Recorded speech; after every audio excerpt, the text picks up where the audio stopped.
we go, part two. Well, so with all of that background and kind of readiness to work this particular thing we call the VA Scholars Program, but then after about 3 years of that, you decided to go on your own in what, 77? 77, yeah. 77. And I remember you had an office on DuPont Circle. I did. There was, And came over and had lunch with you a couple times. But I don't really remember much other than sort of being aware of each other and kind of touching base occasionally. It wasn't until the early 80s, 81, 82, that you invited me to a meeting with this guy, David Belisle, right. who was the, well, he's was the OD guy for at Martin Martin Marietta in Bethesda, yeah. I always loved that name, Belisle. What doors must that name open, you know, and what groupies must it attract and so forth, but anyway. But you guys had this idea, it was the winter of about 82, was it? 81. 81? Yeah. You had this idea that you had named yourselves the Washington Group, TWG, Right. and you were going to hold this conference. You'd reserved time at the University of New Hampshire or Space or something? No, that came along actually later. I mean, David and I, we just love to talk. Yeah. And where I think what got us particularly going was spending a couple of years on the lawn at the Tarrytown Conference Center. Oh. Schwartz's old hangout. And somewhere, what David was saying basically was, you know, the paradigm that's offered out of OD is useful and interesting, but it's not reflecting what I'm seeing happen in Martin Marietta. Right. That Right. there's actually some kind of state change. I mean, it's just much more radical and rapid and less predictable. And that was certainly true in terms of what I have been seeing with not big clients, but elsewhere. And so, on the strength of a couple of beers, we said, well, you know, the only thing you can call us is transformation. And, Okay. you know, and what would organization transformation be? I mean, it was pure question. And then we started talking to you and a whole mess of other people. Well, you actually John Adams and convened a planning committee. And, well, I and didn't you- convene it. It just sort Well, of but happened. you'd committed yourselves to some kind of a conference, and you'd sent out a mailing. No, it wasn't anywhere near as well planned Well, as my that. memory was that you'd made all these Your commitments. memory is faulty. Okay. What happened I was- thought you had made all these commitments, and now you said, well, what the hell are we going to do with this thing? Oh, well, there was that, but no, it was really that David and I had chatted. We chatted to you. We chatted to it. And Sue as Eichhorn was as we in there. wandered along, we kept picking up friends old and new. Sue yeah. Eichhorn would be one. John Adams was another. Linda Ackerman. Linda Ackerman, I don't know. It's Sherry Connolly. I mean, the Right, number of folks. right.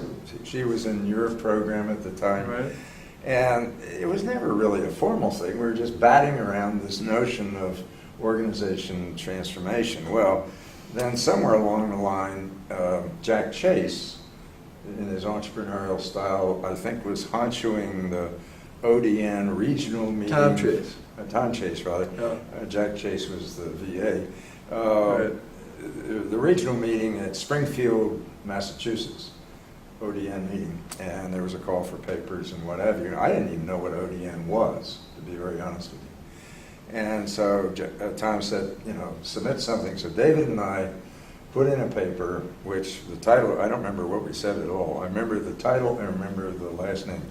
The title was Organization Transformation, Myth and Ritual is the Ground of Organization Transformation, okay?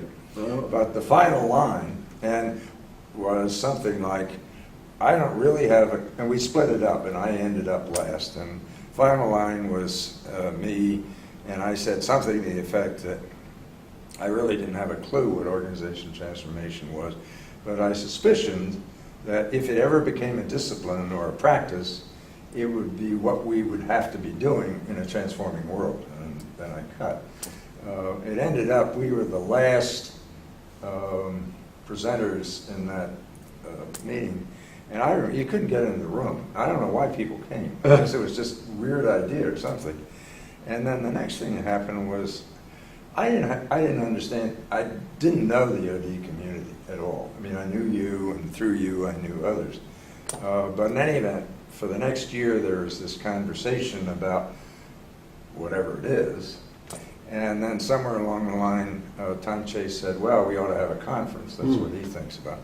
And so, since he was living near the University Durham, yeah. Durham, he lived in Durham, he retained the space.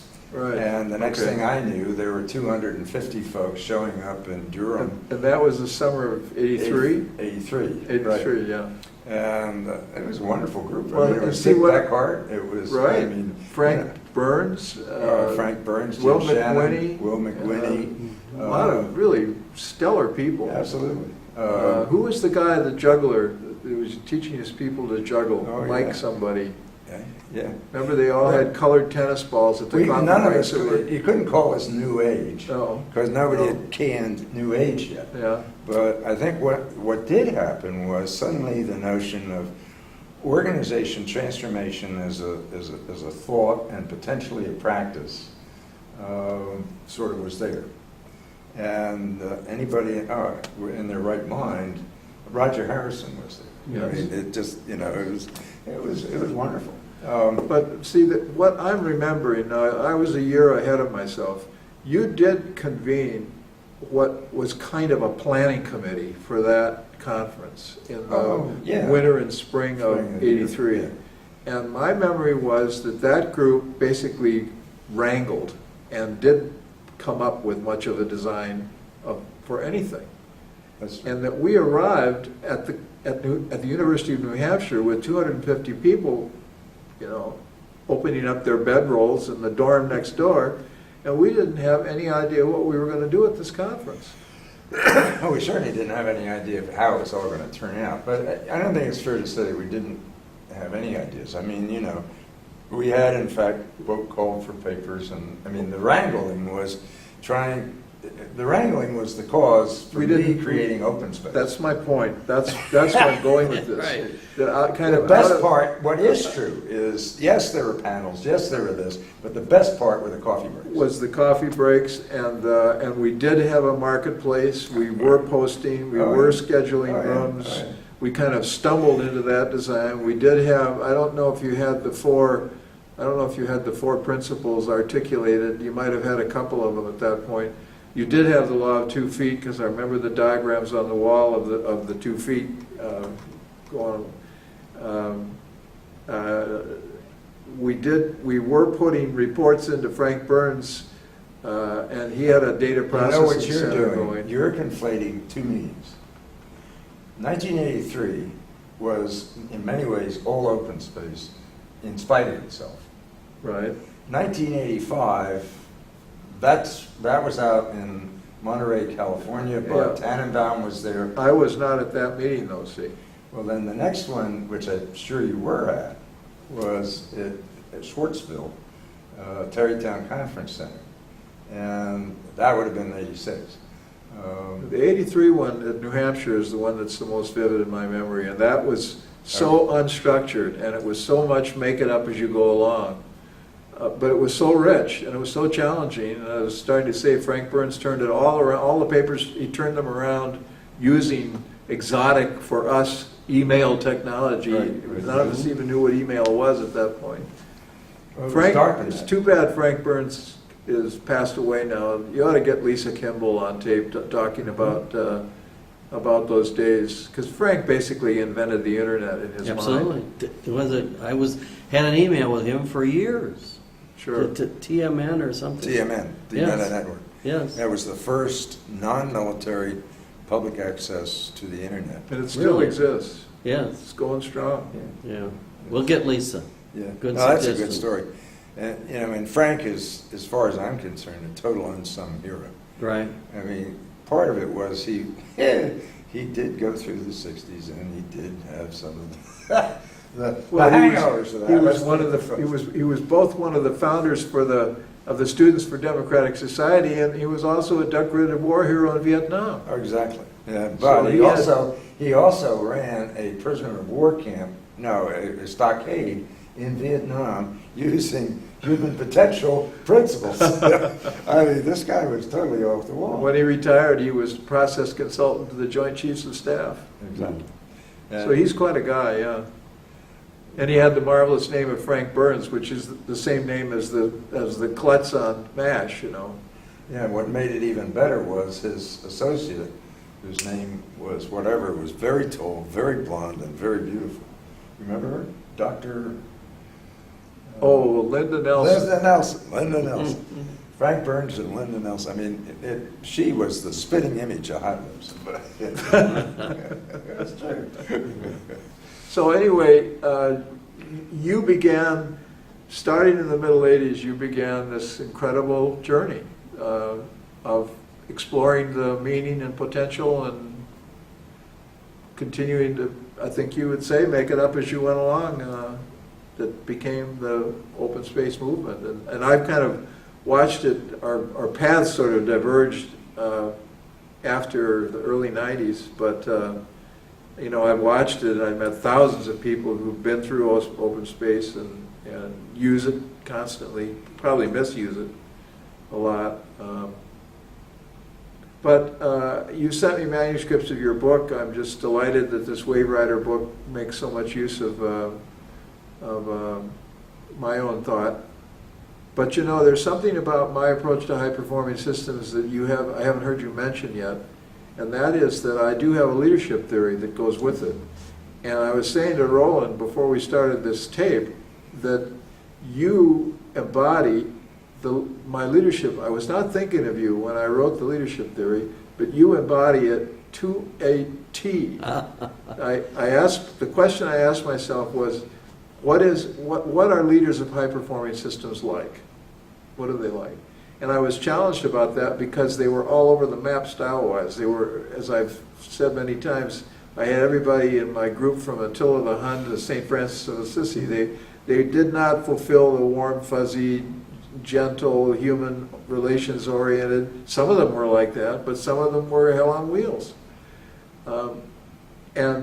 And so I came up with the idea that there's only three things that characterize all of the leaders of high-performing systems. One is they put in enormous amounts of time. They are 24/7. They are on with their thing, whatever it is, their system. And I call it micro time. That is, they do work lots of hours. And I call it macro time in the sense they stay with it for years and years. I mean, lots of people have had good ideas, but look at you with open space. What is it now, 26 years? 25 years. That's called macro time, when you are continuing to explore a really rich idea. The second thing is that they focus. At any given time, they have a short list of what the system needs and where we go from here. It isn't always the same short list, and the short list changes over time and stuff, but they are focused. They're not scattered, they're not woolly-minded, they're not disorganized in any sense. And then the most important thing is they have deep feeling. They're experienced by others as strongly committed, as straight, as authentic, as congruent, in Carl Rogers' term. That what you see is what you get. You can count on them to be there, be real, and to react similarly under similar circumstances. They're not mystery men and women. They're not. They aren't flavor of the month kinds of people. So time, feeling, and focus. That's the three things that. And as I say, that just describes you to a T, absolutely to a T. Is that true, Harrison? Is that you? Tell us about you and those 3 points. Yeah, I'm guilty on all points. I care deeply. I mean, my way of talking about leadership, and also the way I talk about myself, I guess, is what leadership appears, and individuals manifest leadership when they're clear about what they care about and they take responsibility for it. And closely related to that, and that's, you know, the time. I mean, it's, I think, different words for what you just said. Yeah. But closely related to that is they never take themselves too seriously. They understand that whatever it is they're really impassioned about is bigger than they are. And so they're constantly getting out of the way of it. And it creates problems for me. I mean, I'll speak personally. Open space created lots of problems for me. I mean, I didn't want to be a weirdo. Sorry. I'm a socially registered Philadelphian. Thank you very much. And properly educated in all the establishments and so forth. And the last thing in the world I wanted to do was, creates the wrong word, but somehow or another stumble into something that basically challenged all the principles that all my friends, with possible exception, well, not with the exception of Peter, sort of took as gospel. And to the point that I felt embarrassed to really say what I thought.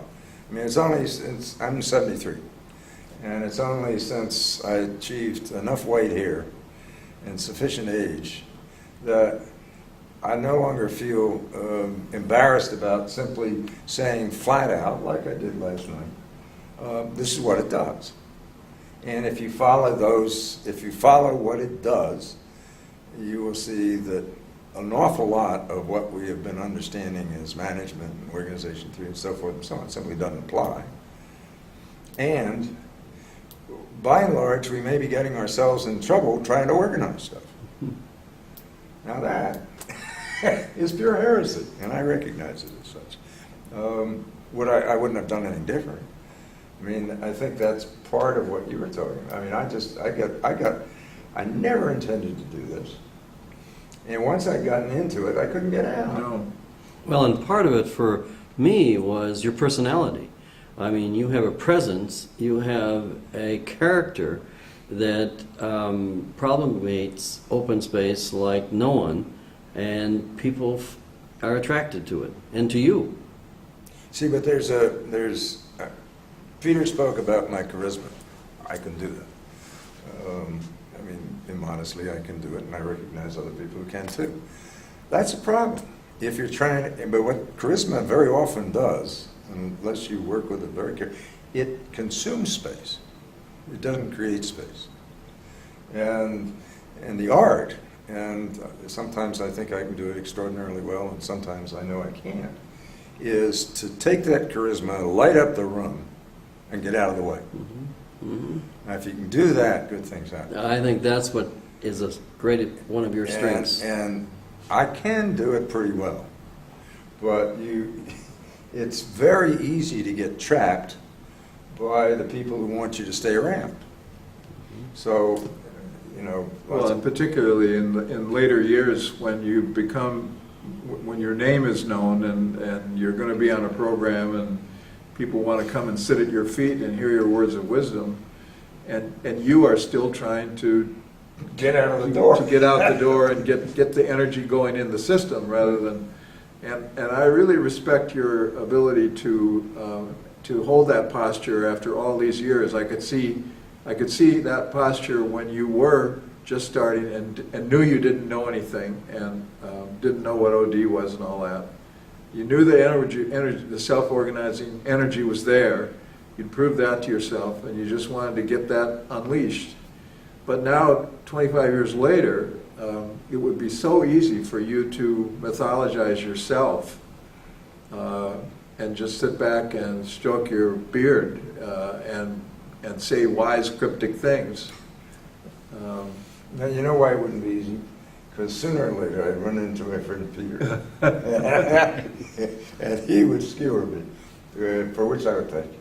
Well, I do have a couple of skewering questions from having heard you talk last night about open space. So I mean, that's maybe part 3 of this conversation.